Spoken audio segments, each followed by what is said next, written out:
nous sommes en face de l'église Nouvelle Création et nous sommes actuellement avec André Pitre. André Pitre qui est actuellement avec sa caméra en train de veiller au guet la porte de cette église. Alors André, ça va bien? Ça va bien, toi? Ben oui, ça va bien. Il fait froid, par exemple. Il fait un petit peu froid, oui, j'avoue. Explique-nous un petit peu la situation, s'il vous plaît, mon ami. Ben écoute, ici à l'église Nouvelle Création, il y a un événement tous les mercredis qui s'appelle Logos. Et je ne sais pas vraiment ce qui se passe lors de ces rencontres-là, parce que je suis jamais allé. Moi, j'aime mieux être dehors pour voir s'il n'y a pas des journalistes véreux qui viennent faire de l'intimidation et de regarder également les policiers si jamais ils vont sortir de leur véhicule à un moment donné pour donner des contraventions. On ne le sait pas. Alors aujourd'hui, en arrivant, j'ai été voir les policiers pour leur demander s'il y avait une opération policière. Ils ont refusé de me parler. Ils ont même refusé de m'acknowledger. Est-ce qu'on a un char de police? Je ne sais pas si tu pourrais le pointer actuellement. Oui, bien, il y a un véhicule ici. Il y avait deux véhicules. OK, avec le gros phare qu'on voit dans le fond de l'écran. Donc, parfait. Il reste un véhicule. Lui, à chaque fois que je m'approche du véhicule, il ferme sa fenêtre.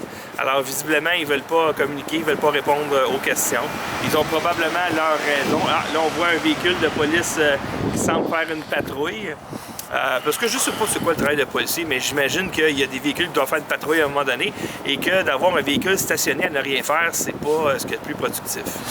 J'avoue. Écoute, j'avais une question pour toi. Est-ce qu'il y a des journalistes sur place actuellement? Non, il n'y a pas de journalistes sur place et je ne suis pas surpris parce que durant les deux derniers événements, c'est-à-dire celui de mercredi passé et de dimanche passé, les journalistes qui sont venus ici se sont fait narguer un peu par ce troll bien connu du web.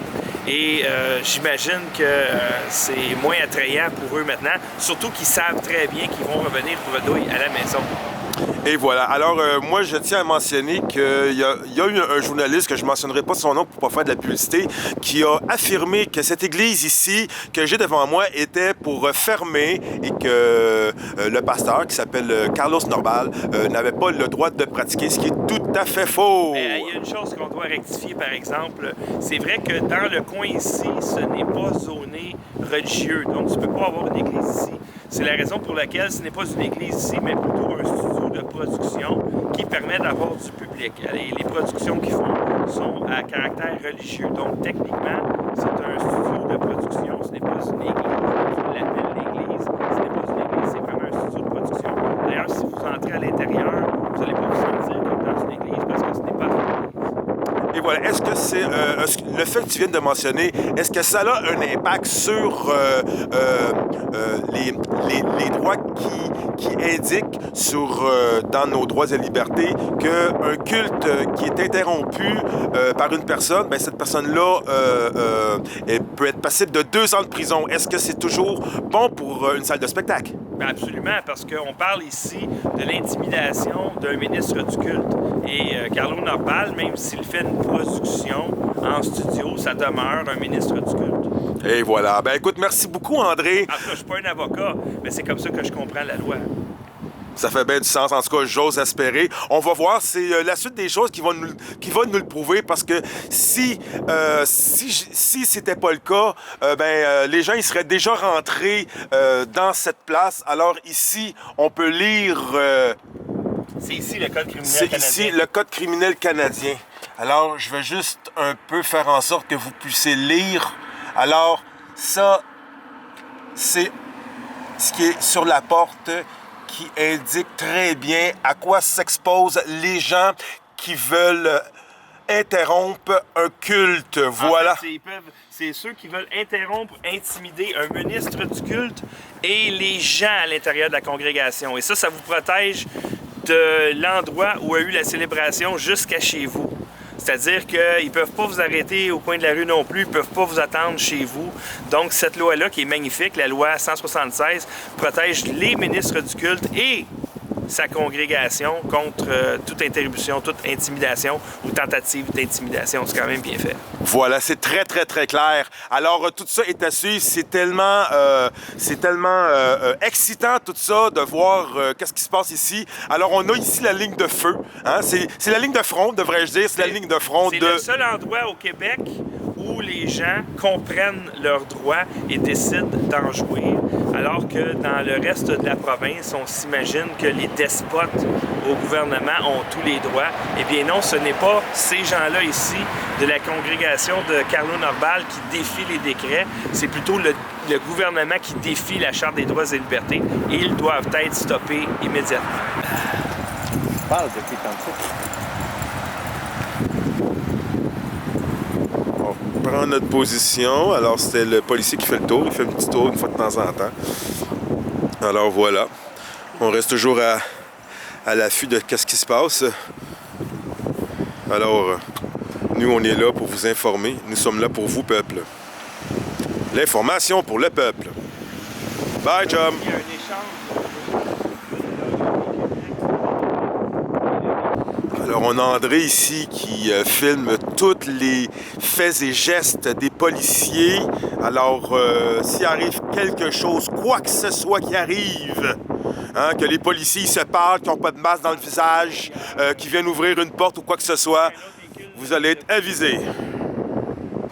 Alors, nous sommes rendus avec deux petites wagonnettes. Blanche, donc j'imagine que peut-être que c'est un échange de cars stationnés très près l'une de l'autre, les voitures, j'imagine, pour faciliter la communication entre les deux véhicules. Je suis en train de Ah oui. Alors, ce qui vient d'arriver, c'est qu'il y a un véhicule, ce sont toutes des mini-fourgonnettes. Alors, il y a un véhicule noir qui a quitté et un véhicule blanc est venu le remplacer. Je ne sais pas s'il s'agit de l'escouade Eclipse, c'est quoi que ça s'appelle? Eclipse, exactement. L'escouade Eclipse qui est l'escouade anti-gang, mais ça a l'air que c'est recyclé en escouade pro-salubrité. Alors, on ne sait pas s'il s'agit d'un véhicule Eclipse, mais je crois que les Eclipse ne sont pas nécessairement dans des fourgonnettes, mais dans des véhicules plus traditionnels. Alors, les fourgonnettes, est-ce que c'est parce qu'ils ont l'intention d'appréhender des gens? Il y a plus de place d'une fourgonnette, on ne sait pas. Qui sont stationnés tout près de la salle Shekinah. Il y avait un véhicule noir et un véhicule blanc, et à un moment donné, il y a un véhicule blanc qui a quitté, qui est revenu. Le véhicule noir a quitté, et là, il y a un autre véhicule blanc qui est revenu. Les communications. Alors, pourquoi des mini-fourgonnettes? C'est parce qu'ils ont l'intention d'appréhender des gens. J'ai posé des questions aux policiers, personne n'a voulu me répondre, à savoir est-ce qu'il y a une opération policière ce soir, et je n'ai pas eu de réponse. Alors, nous sommes ici dans l'attente qu'il se passe quelque chose. Il n'y a pas de journalistes qui sont arrivés dans le moment, et j'imagine que si jamais il y a des journalistes qui viennent, c'est que il y a des bonnes chances qu'il y ait une opération policière musclée, parce que vous savez que les policiers et les médias travaillent ensemble. Alors, c'est tout pour tout de suite. Je vais revenir un peu plus loin. On voit toujours côte à côte les véhicules qui sont en marche. Je ne sais pas si ça respecte le protocole de Kyoto, mais c'est sûr qu'il fait très froid dehors. Les policiers doivent être confortables dans leur véhicule. Alors, je ne sais pas si les gens qui sortent de la salle de Shekinah vont se faire intercepter par les policiers.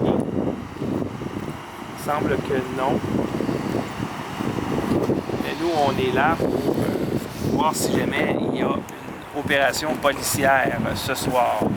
Parce que les policiers étaient là lorsque je suis arrivé, vers 6h15, 18h15. Et ils sont toujours là. Il est quelle heure? Il est près de 9h, j'imagine, maintenant. Il est 9h exactement. Il est 9h, 21h. Alors, finalement, il y a eu une présence policière au minimum 3 heures, et probablement